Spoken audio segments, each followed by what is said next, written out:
bloque queríamos también charlar y pensar un poquito, reflexionar un poco acerca de la imposición que se quiere hacer también sobre el tema del aborto a través de las políticas de Estado, a través de esta cultura que es contraria a la vida, que es contraria a la familia. También se intenta, por sobre todas las cosas, devaluar la maternidad, cambiarle el sentido, ¿no?, a lo que es la sexualidad y sobre todo a la reproducción. Entonces, sea desde la legalidad, sea desde la clandestinidad, no hay dudas que el tema del aborto despierta sensaciones que son fuertes, que nos movilizan, emociones confusas, que la verdad que demandan de nosotros como cristianos que realmente podamos tener una reflexión profunda, ¿no? Más allá de la cantidad de abortos que se hagan o no, cifras que siempre son manipulables, siempre la discusión del aborto va a estar incompleta si no reflexionamos sobre la antesala que tiene el tema, sobre las consecuencias para la madre, para el padre, para el entorno, para la sociedad. ¿Qué tenemos que pensar nosotros los cristianos? ¿Qué enseña la Biblia al respecto? ¿Cuáles son los fundamentos que nosotros tenemos para defender la vida? Por supuesto que siempre existió el aborto desde el primer tiempo, pero pareciera ser que hoy en la sociedad aparece este tema con muchísimo más protagonismo. Y claro que es un tema de lo más movilizador. Es un tema que moviliza y mucho, no solo por el tema en sí, sino encima por los contextos a veces en los que se da, que lo hacen más dramático y lo hacen más traumático. Pero hablando un poco en relación con el tema anterior, de cómo hay una ideología, cómo hay una agenda global que se propone reducir la población en todos los países, sobre todo aquellos países no desarrollados. Hay una agenda globalista que tiene que ver con reproducir las políticas de género. Hay toda una agenda globalista que tiene que ver con políticas, como decía, neomalthusianas, que procuran reducir a la población. Una de las técnicas que mencioné en la charla anterior y tiene que ver también con este tema es el uso de eufemismos para esconder la cruda realidad del aborto. Yo no quisiera ponerme ahora a esbozar los argumentos para defender la vida, a ver las formas de... Creo que en este tiempo y después de 2 años de grande combate mediático sobre el tema, todos tienen mucha información, están saturados de información. En las redes sobra material para poder fundar y tener buenos argumentos para defender la vida. Yo quisiera precisar este ratito que tenemos para pensar y abrir un poco el pensamiento sobre otras problemáticas que están asociadas a este tema. El uso de eufemismos, la manipulación del lenguaje para imponer y para instalar, sobre todo en los jóvenes, el tema del aborto. La verdad es que ninguna mujer en la historia de la humanidad hasta el momento se embarazó de algo que no fuera un hijo. Dato duro, fuerte, que no puede ser ignorado en los debates que tratan el tema del aborto. Si la mujer embarazada no tiene un hijo dentro, entonces uno se pregunta y uno pone las 2 manos así, ¿qué sería lo que tiene? Si me permiten un poco usar la ironía, si no es un bebé, porque el colectivo abortista niega el estatus del embrión y dicen que no es un bebé, la pregunta es, ¿y para qué desean sacárselo? Si no es más que un conjunto de células, no tendrían que molestar tanto, sobre todo cuando es un conjunto de células diminuto. Si no le dan entidad de bebé, ¿para qué quieren sacárselo? Más aún, pensando en la gran variedad de políticas sociales que tiene la Argentina solidaria, entre ellas se encuentra la asignación por embarazo. La asignación por embarazo en la Argentina es un subsidio que otorga la ANSES, la Administración Nacional de Seguro Social. ¿Y a quién se lo da? ¿Cualquiera? No. Se lo da a las mujeres embarazadas. La pregunta es, si lo que tiene adentro la mujer embarazada no es un hijo, ¿por qué el Estado entonces paga asignaciones universales por hijo durante el embarazo? ¿Se dan cuenta el absurdo de negar la entidad humana del embrión? Diciéndolo de otra manera por si no se entendió. Si lo que tiene la mujer embarazada en su interior es un hijo, entonces estamos en presencia de un gobierno que promueve la legalización del aborto y en consecuencia está autorizando que ciertas madres puedan matar legalmente a sus hijos antes de su nacimiento. Entonces, seamos coherentes y digamos las cosas como son. El tema de fondo no es querer reconocer que con un aborto se está matando un hijo. Entonces, se apela a la manipulación del lenguaje, se apela, como les decía, al uso de eufemismos. ¿Para qué? Para cosificar la vida del embrión, para tratar de paliar la voz de la conciencia que sabe que lo que hay adentro es un hijo, para justificar el aborto. Y haciendo esto, usando los eufemismos, se está cayendo, como veíamos con el tema de la ideología de género, se está cayendo en el absurdo de un pensamiento irracional y no científico. Eso es la ideología de género, un conjunto de ideas que responden a una irracionalidad y no responden a un marco científico. Hay que reconocerlo, hay que blanquearlo, hay que decirlo claramente y sin eufemismos.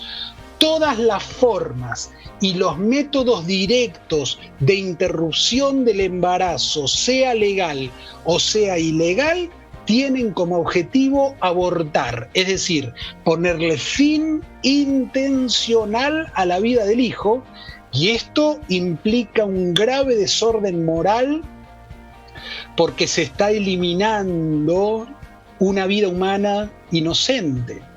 Sea en el lenguaje científico, sea en el lenguaje de la comunicación social, en realidad hay una moda creciente que intenta poner paños de agua fría, que intenta, usando palabras fraudulentas, engañosas, intenta enmascarar el tema del aborto con otros nombres, poniéndole otros nombres para no asustar tanto. Entonces, sabemos que cuando se hace una ingeniería social, que es lo que estamos viviendo en este tiempo, se está haciendo una ingeniería lingüística, es decir, instalar nuevas expresiones, renombrar a las cosas de siempre le llamamos de una determinada manera, pero ahora se le va a llamar de una manera en particular, porque la ingeniería lingüística se apoya precisamente en la idea de que si se cambian las palabras, va a cambiar la realidad, o por lo menos la percepción social.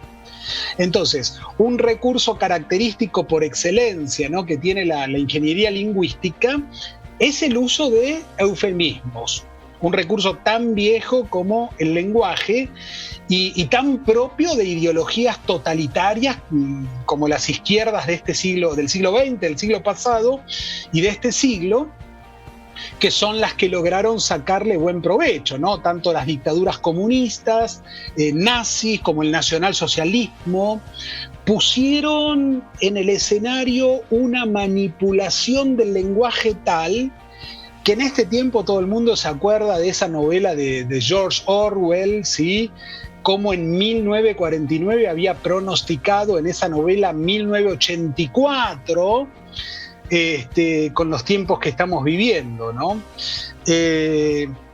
Vamos a algunos ejemplos para poder entendernos. Negar la naturaleza, El hecho de negar la naturaleza no viene gratis, viene de la mano del intento de querer, desear, instalar, imponer, reemplazar la sana educación por ese adoctrinamiento de género y como elemento constitutivo de la ingeniería social, poder presentar una gama de eufemismos y disparates de los más ocurrentes. Por ejemplo, en el proyecto que se presentó de interrupción legal del embarazo, de la ley de aborto, no se refiere únicamente al derecho de las mujeres a abortar. Sacaron la palabra mujer y pusieron el término personas gestantes. Y uno dice, perdón, ¿cómo es esto? ¿No son solamente las mujeres que se quedan embarazadas? No, pusieron personas gestantes. Algún hermanito ingenuo se puede preguntar cuál es la razón de semejante añadidura, no solo poner mujer, sino poner personas gestantes. ¿Para qué? Precisamente para que las diversas identidades de género se sientan incluidas. Y eso se hace pensando en aquellas personas que son genéticamente mujeres, pero que cambiaron su identidad de autopercibiéndose como hombres. Tienen DNI de hombres, tienen barba, pero se embarazan. Legalmente se embaraza un hombre porque tiene DNI de hombre, pero genéticamente sigue siendo una mujer.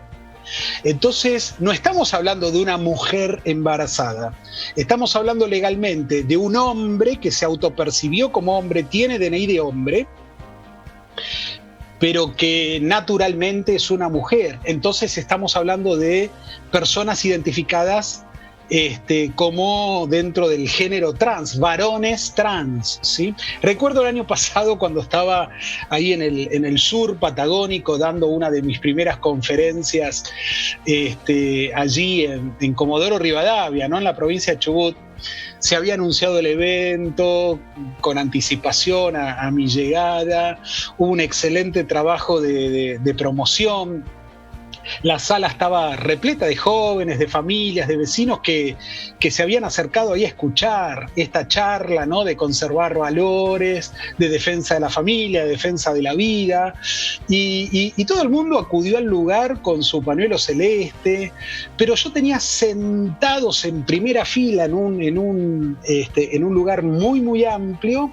En primera fila había 6 personas con pañuelo verde en la muñeca, con folletos de aborto, y 4 de esos 6 eran personas trans. La conferencia se desarrolló con normalidad, ¿no? Hasta el momento que mencioné esta palabra, la palabra eufemismo. Y tuve que empezar, como hago ahora, a definir, a explicar el significado. Para eso me serví de algunos ejemplos sencillos, pertinentes al tema que estábamos desarrollando. Ahí el ejemplo persona gestante. Entonces pregunto, ¿qué es una persona gestante? La verdad es que la única persona gestante que yo conozco es la mujer. Es la única en la especie humana que se puede embarazar. Cuando digo esto, inmediatamente se puso en pie, interrumpió desde la primera fila una de las personas portadoras de ese pañuelo verde y exclamó: "Yo soy hombre y tengo útero". Entonces, la verdad es que lo miro, el auditorio quedó impactado ante semejante definición. Dirijo mi mirada hacia esa persona y le digo: si tenés útero, no sos un hombre. En tono más elevado me responde: sí, yo soy un hombre y menstruo. Digo, no, eso es imposible, los hombres no menstruan, le estoy diciendo. Entonces la gente estaba asombrada, estaba mirando ahí como un ping-pong, ¿no? Y la verdad que el fin de la charla no era entrar en un debate directo con una persona ni con nadie que militara en el sector que promueve el aborto, y mucho menos nadie tiene como finalidad en una charla como esta ofender a nadie. Me limité a cerrar la discusión presentando un fuerte argumento científico que pueda desmantelar el débil relato ideologizado de esa persona trans. Entonces le digo, desde la perspectiva biológica, la única persona que puede gestar es la mujer. No hay otra posibilidad, además de la mujer, que pueda tener capacidad de gestación. Al decir esto, se acabó la discusión. No hubo contrarrespuesta. ¿Por qué? Porque me alejé del marco ideologizado del género para poder conceptualizar, para poder definir el tema desde una perspectiva científica, biológica, genética y, por supuesto, irrefutable. El gran problema de la ideología de género es que se fundamenta en una fantasía de construcción social que está, como les dije en la charla anterior, alienada de esa realidad natural, y por esa razón se ve obligada constantemente a tener que manipular el lenguaje para sostener la ideología, porque esa ideología está sostenida en una fantasía, ¿sí? Los hombres, a ver, el que toma nota, los hombres no menstruamos. Las mujeres menstruan. Ahora, podrá haber mujeres modificadas en apariencia que se aparecen a un hombre y viceversa. Pero la realidad es que persona gestante es un eufemismo, es una construcción para suavizar y quedar bien con este colectivo ideologizado, pero es una verdadera mentira. Es decir, la única persona gestante es la mujer, creada como mujer, nacida como mujer, y seguramente va a finalizar sus días también como mujer. Otros ejemplos que tenemos relacionados con el inicio de la vida, por ejemplo, es el término salud. Salud reproductiva. El concepto de salud es un concepto positivo. Hablar de salud es hablar de que uno le desea el bien a otro, ¿sí? Hablar de salud habla de un bienestar físico, mental, social. Se refiere poder ejercer normalmente las funciones de la vida, funciones orgánicas. Ahora, en el caso de salud reproductiva, cualquiera pensaría que se trata de solucionar algún daño, de atender complicaciones en el embarazo, en el parto, para que haya salud, tanto para la madre como para su hijo. Pero no, todo lo contrario. En Argentina y en la mayoría de los países en Latinoamérica donde se aplican estas políticas de género, cuando se habla de salud reproductiva, el nivel de eufemismo es tal que ese concepto de salud reproductiva es usado ideológicamente en este tiempo para hacer referencia nada más y nada menos que a los métodos de, no digo anticoncepción, a los distintos métodos abortivos, eugenésicos, métodos para reproducirse lo menos posible, métodos para garantizar el nacimiento de hijos sanos. Y cuando digo garantizar el nacimiento de hijos sanos, estoy incluyendo la anulación y el descarte de aquellos hijos que no son sanos. Y eso es eugenesia, ¿verdad? Cuando hay selección embrionaria, cuando uno puede detectar en forma prematura si el hijo por nacer a través de un estudio genético pudiera llegar a tener alguna anomalía cromosómica, poder anticiparlo implica poder descartarlo. Todo esto está englobado en el eufemismo salud reproductiva, ¿sí? En Argentina se usa mucho la expresión de que las mujeres tengan acceso a la salud reproductiva. Y no se refiere de tener acceso a una cobertura médica que garantice su vida y la buena calidad de vida para ella y la de su hijo. No, todo lo contrario. Se refiere a que la mujer pueda acceder a un aborto en el sistema de salud pública cuando lo desee. Todos los hospitales están cerrados, los consultorios externos, y le dan atención solamente a las patologías que están relacionadas con el COVID. Todas las patologías crónicas y que requieren atención médica están desplazadas. Hoy los hospitales están concentrados en pero si cualquier mujer quiere presentarse a un hospital para abortar, los hospitales están abiertos para ese fin. Noten el énfasis político que se hace del tema. Por ejemplo, otro eufemismo es bajar el índice de mortalidad materna. Otro eufemismo, para referirse en realidad al uso del control de la natalidad mediante la educación sexual antinatalista, a la contracepción, a la esterilización y por supuesto los distintos métodos de aborto promovidos desde los gobiernos progresistas, ¿sí? Por ejemplo, otro eufemismo, tejido embrionario. Limpieza le vamos a hacer una limpieza uterina. Noten las palabras. Le vamos a hacer y esta es la palabra médica, ¿no? Le vamos a hacer una evacuación endouterina. ¿Sí? Es decir, adentro del útero, ¿sí? Lo van a evacuar, una limpieza uterina. ¿Qué es eso? Eso es un eufemismo cobarde que oculta el verdadero sentido de esa práctica médica, que es quitarle la vida a un inocente, que es quitarle la vida a un hijo que están abortando. Entonces, la perversión del lenguaje propia de una época donde el hombre ya no es hombre ni la mujer es mujer, llega a extremos caricaturescos.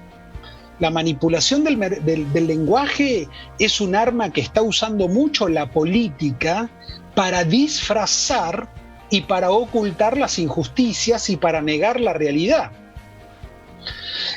Siempre la política usa la manipulación del lenguaje para ocultar otros fines, ¿sí? Y esto mismo ocurre con el concepto de aborto, ¿no?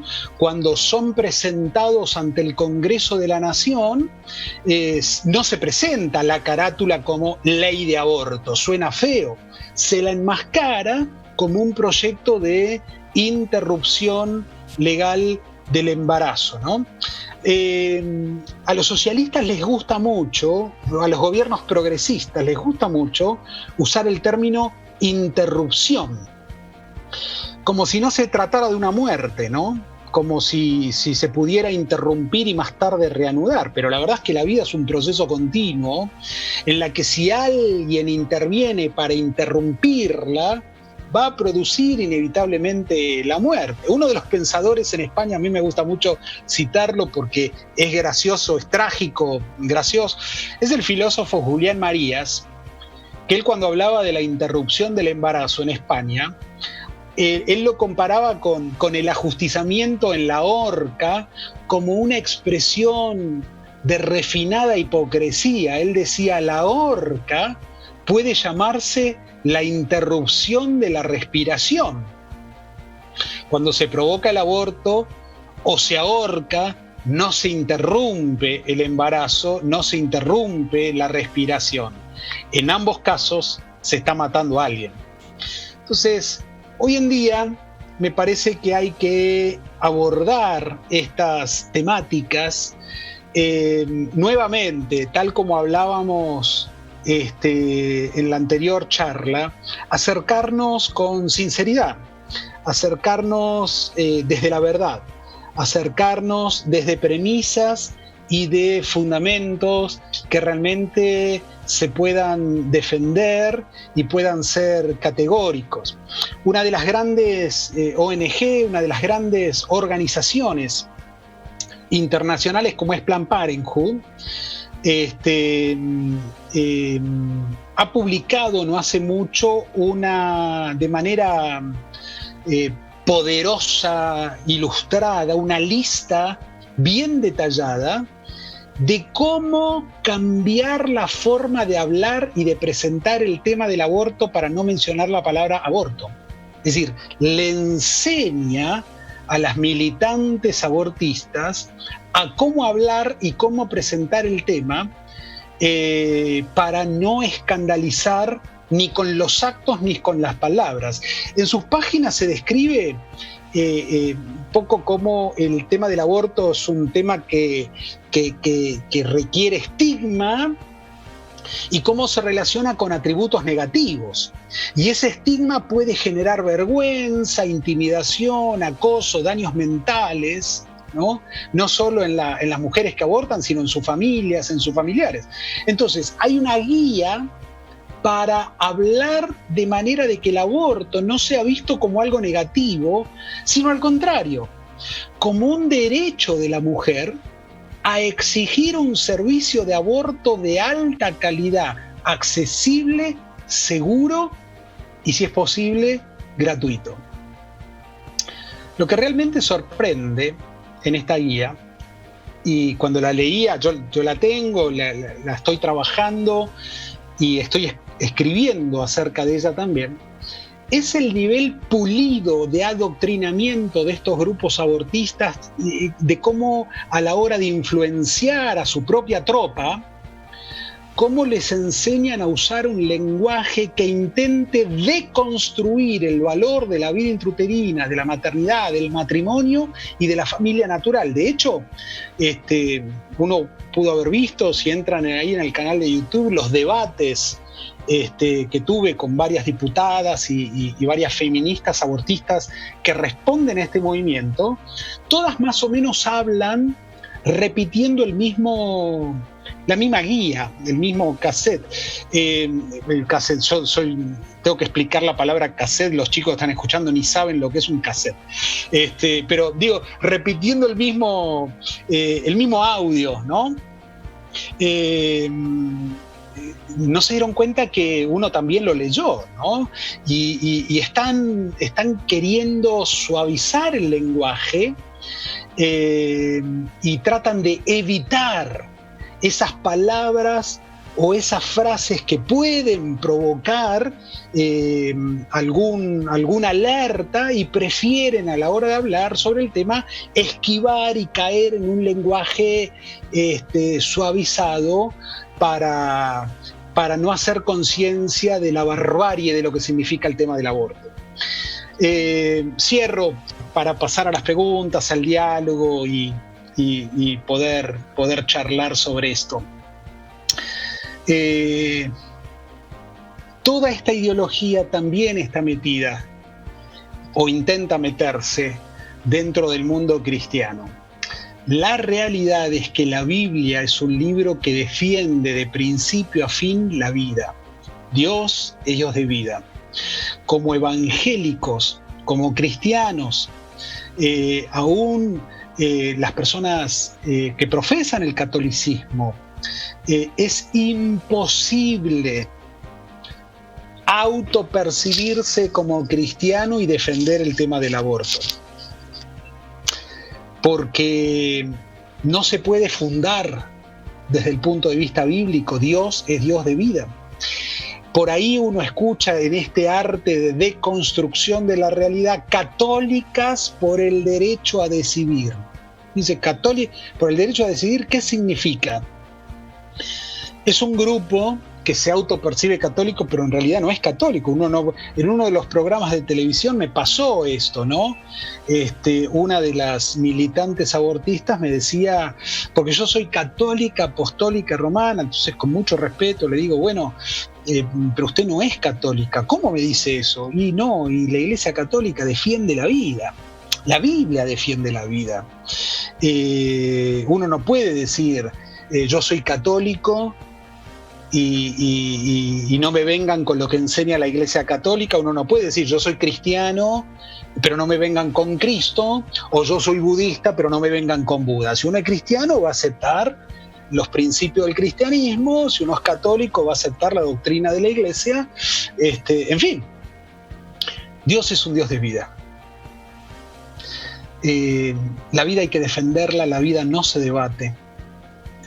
Hoy la sociedad intenta justificar un acto cruel y vil, que podrá legalizarlo. Tanto el anterior gobierno, el gobierno de Cambiemos, como el actual gobierno, el Frente para Todos, ambos partidos políticos tradicionales nos han demostrado que son grandes promotores del aborto y de la ideología de género. Es inmoral para aquel que se autoperciba como cristiano defender ese tipo de políticas o adherir a ese tipo de políticas o apoyar a los partidos que defienden ese tipo de políticas. Creo que como iglesia y como hijos de Dios tenemos una voz que levantar. Y en este tiempo como nunca antes, la vida de las próximas generaciones de argentinos está en riesgo, está en peligro. Podemos hacer catarsis en las redes, podemos seguir tuiteando, podemos seguir marchando, haciendo marchas, y todo eso lo vamos a seguir haciendo. Pero la realidad es que no podemos apoyar expresiones políticas partidarias de partidos que promuevan leyes que son contrarias a Dios, que explícitamente son contrarias a la familia y que promueven la destrucción de los valores más esenciales que hacen a una sociedad de bien. Es para pensar, simplemente, para reflexionar. Creo que el hecho de ser sal, de ser luz, tiene que ver también con estos temas de agenda pública. Dios les bendiga mucho. Muchas gracias por este espacio. Gracias, Pastor, por esta segunda parte en el bloque. Cuánto para pensar, cuánto para meditar de lo que usted nos viene hablando, pero también a la luz de la palabra. Si algo recuerdo en este tiempo, que una vez me pensé yo a mí misma, decía, si yo voy a presentar batalla, no puedo presentarla desde la ignorancia, y la ignorancia en cuanto a la palabra de Dios, pero también no podemos, como dice la Biblia, como dice la palabra, ignorar las maquinaciones del enemigo. Tenemos que saber, porque si no es como que estaríamos batallando a ciegas. Y sería, la verdad, que infructuosa nuestra batalla, que como bien dijo usted en el primer bloque, no es contra las personas, sino con lo que se mueve detrás de ellos, ¿no?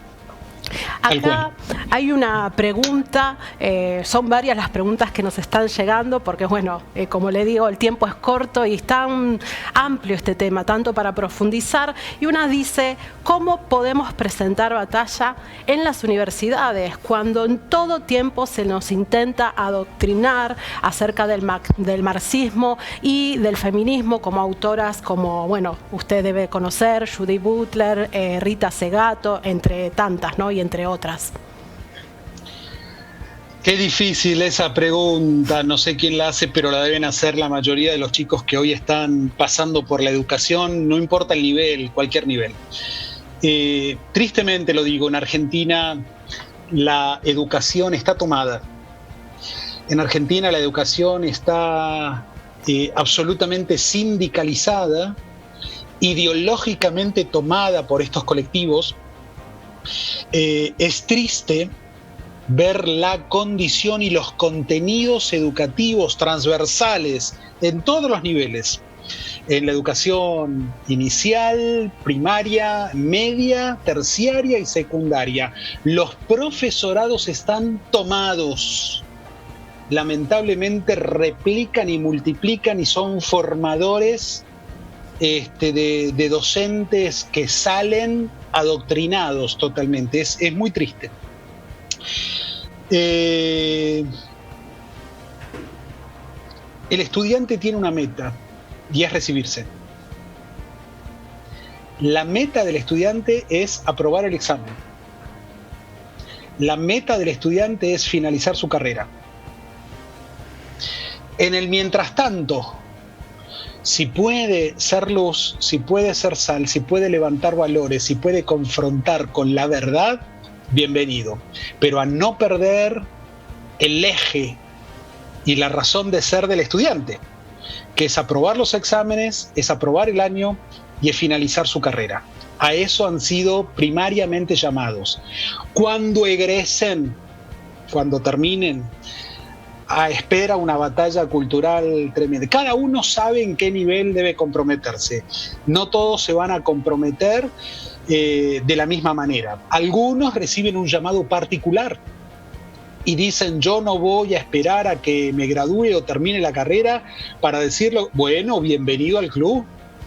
Bienvenido al club, bienvenido a la batalla. Algunos estamos llamados a estar en la primera fila del combate. Bienvenido al club. Tienen que ser conscientes de las consecuencias.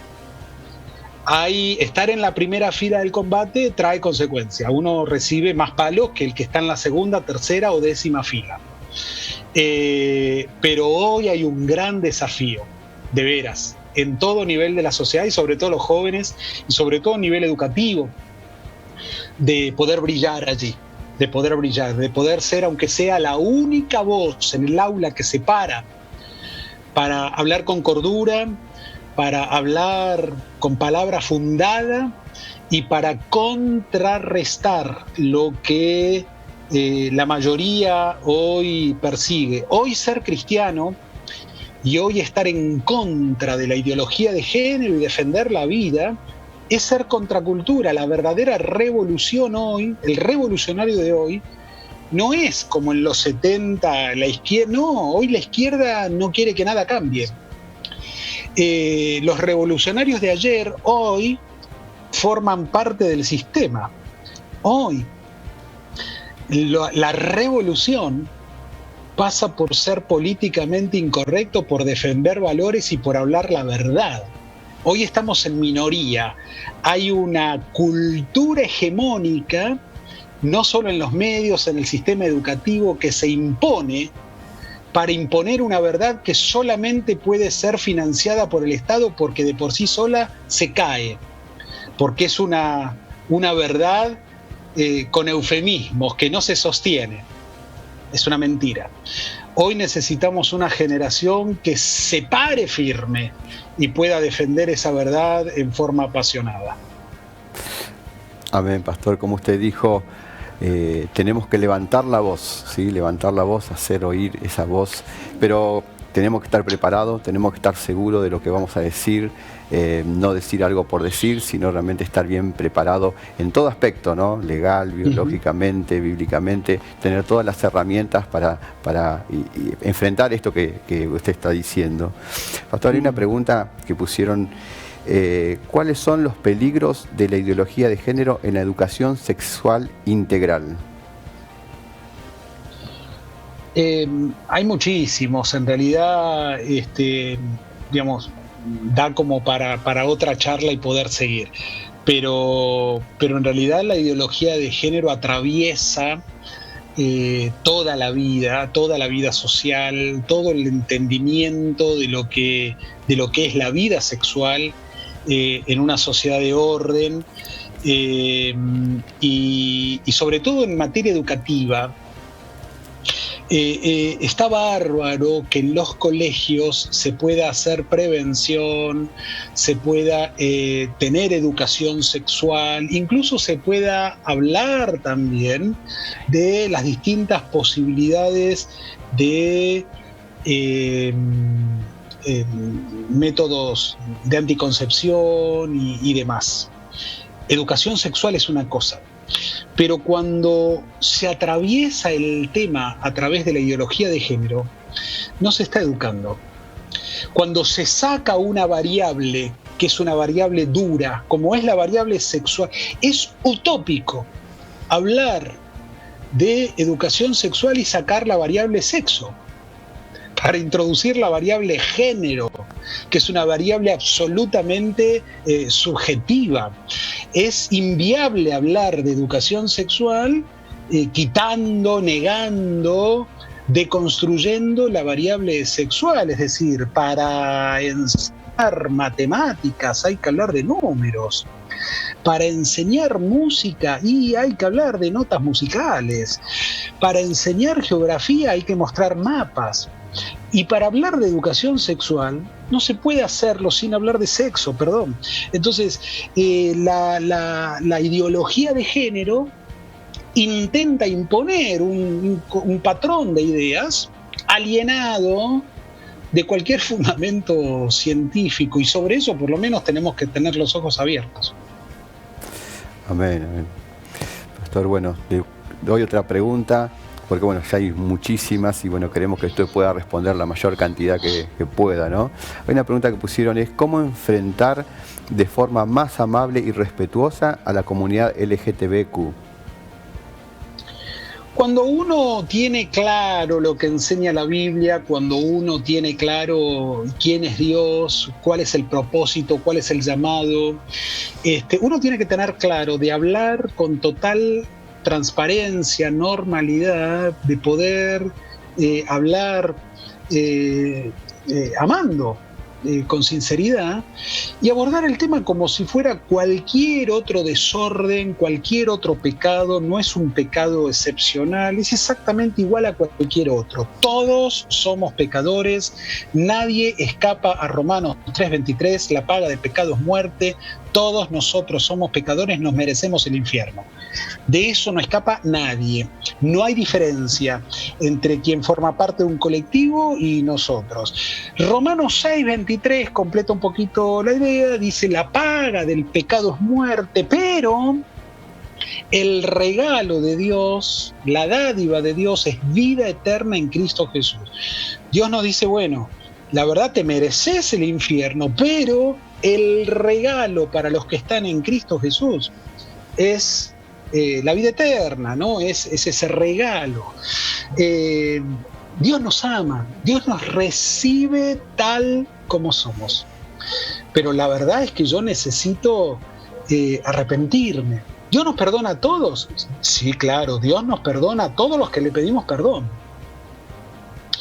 Entonces es importante a la hora de hablar y acercarse a hablar con alguien, de hablarle con el amor del Señor, pero es necesario arrepentirnos de nuestros pecados, sean cual sean pecados de cama o sean pecados de bolsillo, sean pecados de boca, de palabra, de pensamiento, de obra, de omisión.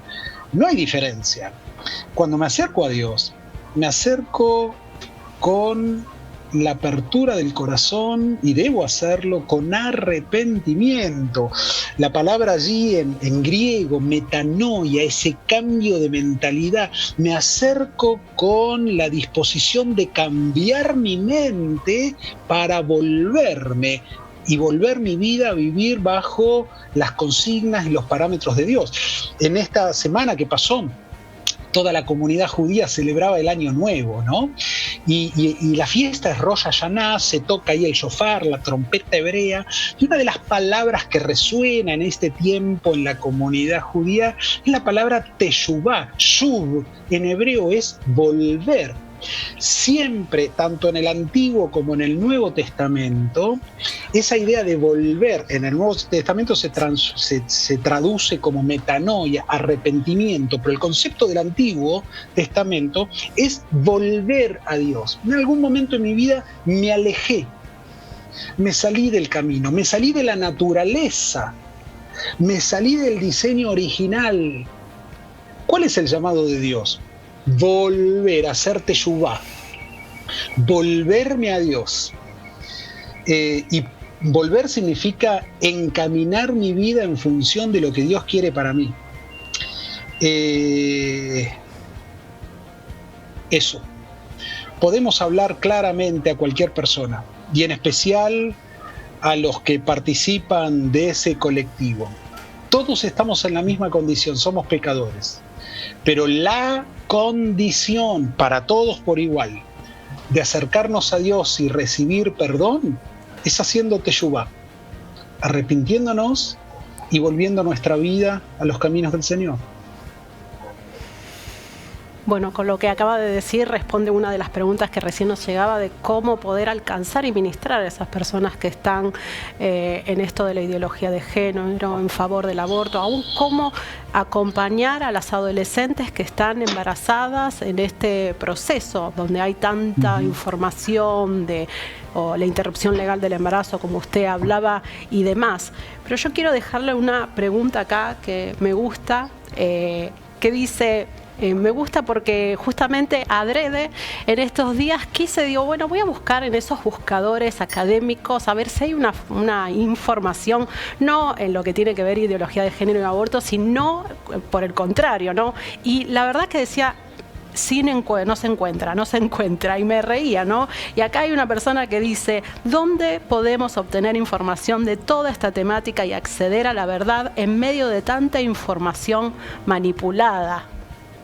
Porque es verdad, hay muy poco de lo que hable en favor de la vida, todo lo que hay en contra de la ideología de género. Sí, hay libros, hay bibliografía, hay artículos, por eso pasé mis redes ahí. Para poder compartir. Quienes me escriben, suelo enviar PDF, suelo enviar bibliografía, paper, depende de lo que quieran leer, depende de cuánto estén dispuestos a leer, depende en qué nivel y a través de qué disciplina quieren leerlo. Una manera de acercarse al estudio de géneros a través de la filosofía, otro en materia jurídica, otro a través de las ciencias biológicas. Depende de cuál sea el interés. Hay un marco muy amplio para estudiar, para formarse y para poder estar más en tono. Siempre respondo a quienes escriben y hay mucho para compartir. No conozco un solo portal donde haya todo esto, digamos. Creo que no. No. Pero sí hay mucho circulando, sí hay mucha bibliografía y depende cuál sea el interés de cada uno. Hay muchos videos instructivos muy buenos, que sí le puedo referir algunos.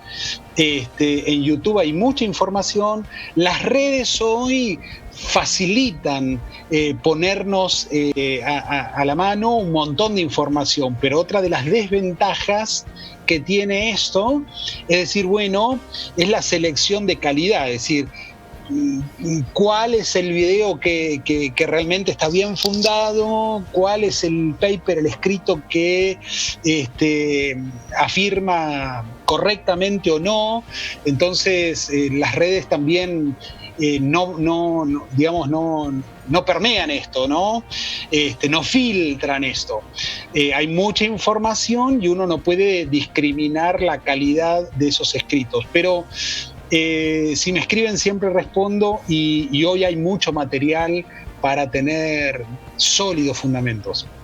Seguramente que cuando terminemos acá le van a llegar un montón de mensajes, Pastor. Doy fe de que sí, de que usted responde. Yo una vez le escribí acerca de algo. Tengo delay, a veces me tardo, pero respondo, Pastor, mire, ya vamos terminando, lamentablemente, sí, hay muchas preguntas, pero no quiero escaparme sobre este tema también tan actual que está hoy en día, que es el lenguaje inclusivo, ¿sí? Si bien la Real Academia Española no lo autoriza, pero bueno, se está metiendo en los medios, en las políticas, gente de influencia, poniendo esa forma de hablar, de expresarse, que no es cómo nos manejamos, cómo realmente nos vamos incorporando. Obviamente no, porque no lo permite. Eso, a ver, a mí me gusta hablar español, me gusta hablar castellano. Son modas, yo entiendo las modas, qué sé yo.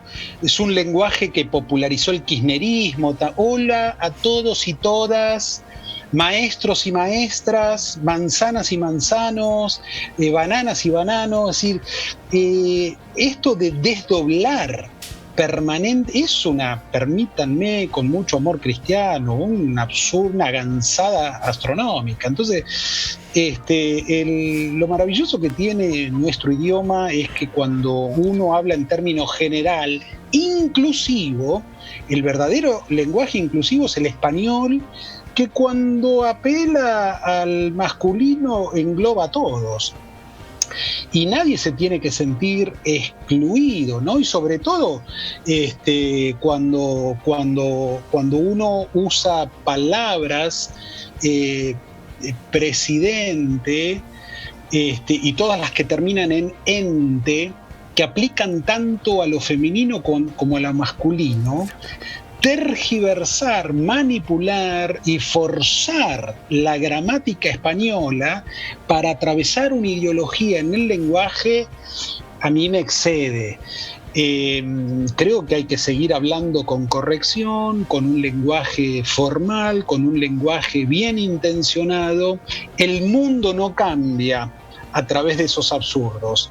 El mundo cambia con nuestras acciones. El mundo cambia con nuestro testimonio.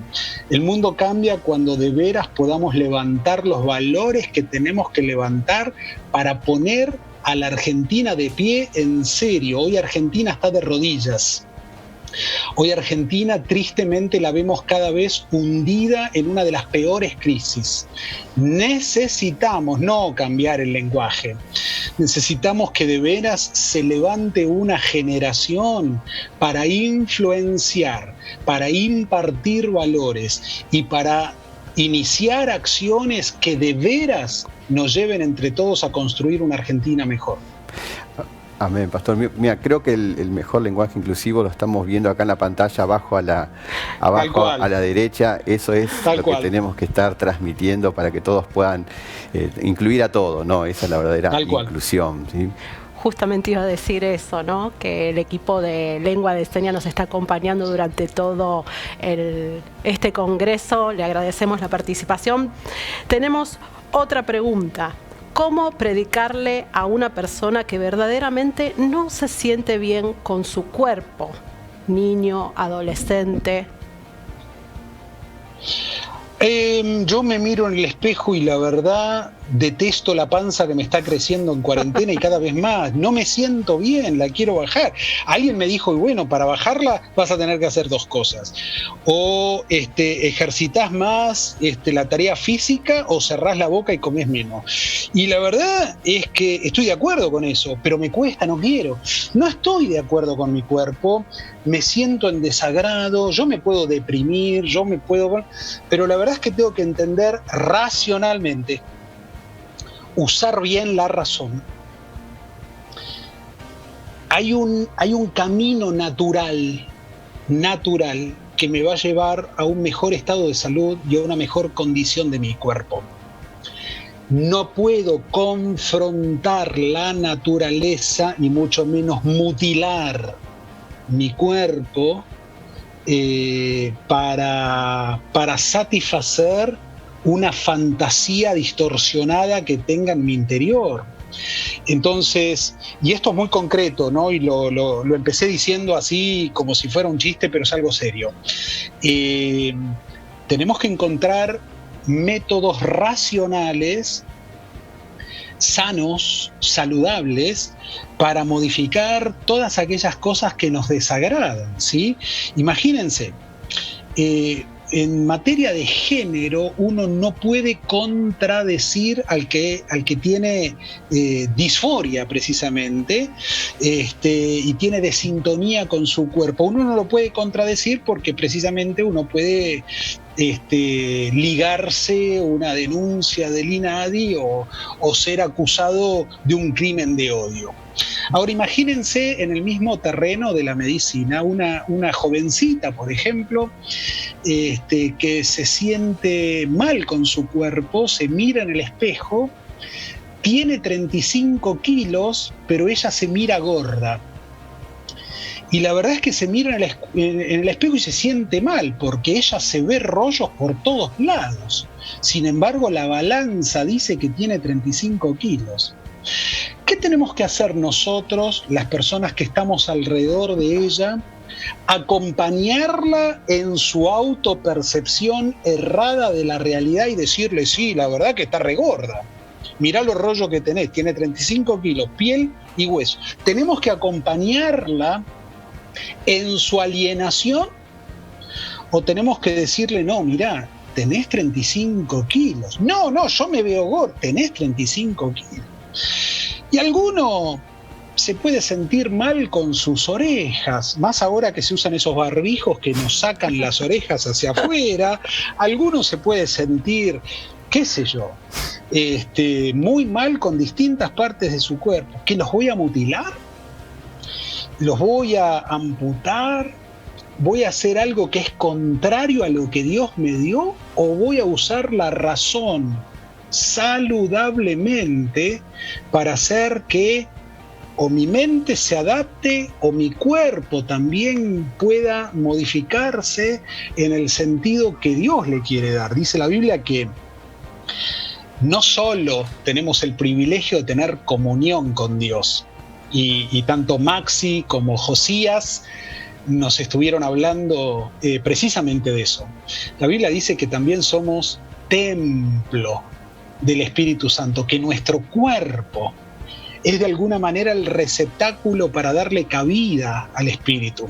Dios valora nuestro cuerpo y Dios no lo ve mal, Dios no lo ve con desagrado. Somos el templo del Espíritu. Bueno, algunos en cuarentena somos catedral del Espíritu y más grandes. Pero cualquier orden y criterio que tengamos que usar tienen que ser criterios racionales y saludables y no contrarios a la natura. Tenemos que poner en práctica lo que dice la Biblia, ¿no? Ama a tu prójimo como a ti mismo. Tenemos que amarnos tal cual como somos, ¿sí? Pastor, bueno, totalmente. Tenemos otra pregunta. Vamos saltando por ahí de temas en tema, pero bueno, vamos en la medida que van llegando las preguntas, ¿no? Esto tiene que ver con el ESI, lo está preguntando una docente. ¿Cómo debe abordar la ESI en las escuelas, siendo docente cristiana, sin caer en las ideologías? Un gran tema. Bueno, próxima semana estoy compartiendo también una de estas charlas en un congreso nacional de docentes cristianos. También había más de 1000 inscriptos y aprovecho el anuncio a todos los docentes cristianos que quieran inscribirse. Docentes del Reino es la página, y la verdad con un montón de ponencias muy buenas y muy particulares para los que son docentes y tienen el tremendo desafío de hacer docencia, sobre todo en este tiempo, en medio de las leyes que tenemos y en medio del clima en el que se impone en este tiempo hacer docencia. Todos los docentes saben que la educación en la República Argentina es prescriptiva, que los contenidos curriculares nos vienen de arriba hacia abajo en bajada, son contenidos que nacen a nivel nacional en el Ministerio de Educación y que en los distintos niveles se deben aplicar. Hay una ley de educación sexual integral que atraviesa todas estas temáticas que estuvimos viendo en todas las materias, es decir, cualquier profesor de cualquier materia se le ocurre meter un tema de género, lo puede hacer el profesor de educación física, de música, de biología, de matemática o de filosofía. Es decir, cualquiera está habilitado por la ley a trabajar estos contenidos. Para quienes son cristianos, y no solo para los que son cristianos, para los que no adhieren a esta ideología alienada de la realidad natural, aunque no sean creyentes, los docentes saben que dentro del aula hay una realidad. Hay un currículum expreso, hay un escrito, pero hay una realidad áulica. Y cuando se cierra la puerta, el que aplica la ley y el que aplica los contenidos curriculares es el docente. Entonces, la ley todavía no descarta la perspectiva biológica. No la descarta. Entonces, con buen tino y con buen criterio, el buen docente puede trazar una clara y categórica diferencia entre la perspectiva biológica, sexual, binaria, como se la llama, natural y real, y la perspectiva ideologizada. Se puede trazar una diferencia. Uno no está obligado, ningún docente está obligado a enseñar, número uno, lo que no cree, y número dos, todavía no hay algo vinculante que obligue a un docente a enseñar desde una perspectiva ideológica, anulando la perspectiva biológica, ¿no? La ley de ESI es claro en ese sentido. Pero para más detalles va a haber todo un congreso hablando en este sentido y les invito a los docentes a poder participar. otro tema aparte, ¿no? La educación para un taller específico, porque toca y aborda temas como propone la diversidad de familia, la diversidad en feminidad, en diversidad en masculinidades, tantas cosas, ¿no? Que viene no más que otra cosa, como decía usted desde un principio a lo largo de todos estos talleres, a confundir, ni más ni menos. Tenemos acá otra pregunta. A ver. Última pregunta, por favor. Última. ¿Cómo hablarles a personas que ya cambiaron su sexualidad sin que se enojen y que puedan entender, ¿no? Cómo abordar o cómo hablar con esas personas. La pregunta es, ¿personas que han sido operadas? Sí, que cambiaron su sexualidad, sí. Personas que han sido operadas modificaron su cuerpo. Pero cuando Dios hace un cambio de vida, lo hace completo. Y más allá de la mutilación que pudo haber sufrido su cuerpo, hay un nuevo nacimiento, hay un nuevo despertar, hay una nueva etapa en Cristo. La Biblia, hay una palabra muy fuerte teológicamente de lo que es estar en Cristo. Todas las cosas son nuevas en Él. Entonces, a partir de esa nueva realidad, hay una nueva creación, una nueva criatura. Dios restaura todo, ¿no? Y más allá de las marcas que pudieron haber quedado en el cuerpo a causa de cirugías y de mutilaciones hechas, el gran desafío es poder reordenar la vida en función de esa nueva etapa en Cristo. Con relación a lo quirúrgico, es irreversible, ¿sí? A menos que una nueva cirugía trate de volver a funcionalizar otra vez lo que se desfuncionalizó. Es un gran desafío quirúrgico, pero en el caso de lo hormonal, uno puede perfectamente suspender esos tratamientos, por supuesto con las consecuencias y modificaciones que el cuerpo va a tener. El cuerpo va a volver a lo natural. Cuando uno deja automáticamente la toma de grandes dosis de hormonas, ¿qué hace el cuerpo? Se adapta otra vez a lo natural, vuelve al diseño original. Entonces, creo que hay una nueva realidad a partir de esa nueva existencia en Cristo, donde Dios lo que suele hacer es redimir, sanar, dejar atrás el pasado, siempre lo hace, y nos da una nueva oportunidad de vivir una nueva vida en Él, con todo lo que eso implica, ¿no? La restauración de todas las cosas. Y en medio de ese propósito, creo que allí se va a dar esa nueva vida en Cristo. Amén. Amén, pastor. Amén. Pastor, gracias por todo. Lamentablemente se nos terminó el tiempo, ¿sí? Tenemos muchas más preguntas, pero bueno, ya tenemos que seguir avanzando en el próximo taller que viene la pastora Jael Ojuel. Así que va a ser un privilegio escuchar a Jael también, es una bendición. Amén, lo creemos. Muchísimas gracias, pastor. Gracias por todo lo que nos transmite, por todo lo que nos enseña, porque realmente tenemos mucho por aprender, por equiparnos, por prepararnos en todas las áreas, ¿no? Para afrontar todas estas cosas, ¿sí? Gracias porque, bueno, si bien ustedes son años de preparación en este tema, años, y que usted invierta en nosotros y siembre lo que por años le costó, le agradecemos en que en cierta manera nos haya acortado ese camino, pero agradecemos una vez más por su tiempo. Hay una de las jóvenes acá que decía que está en la universidad y dice, quiero un ballerini en mi facultad. Y queremos, sí, que muchos ballerini se levanten, muchos hijos e hijas de Dios que se levanten para enseñar los principios y la palabra de Dios. A esa jovencita le digo, ella tiene que ser una y va a superar altamente. Es decir, el gran desafío y mi esperanza está, yo simplemente quizás me tocó ya viejorro y ya de una generación que está, digamos, de vuelta, ¿no? Son los jóvenes, son los adolescentes los que van a brillar en esos ámbitos para transformar Argentina.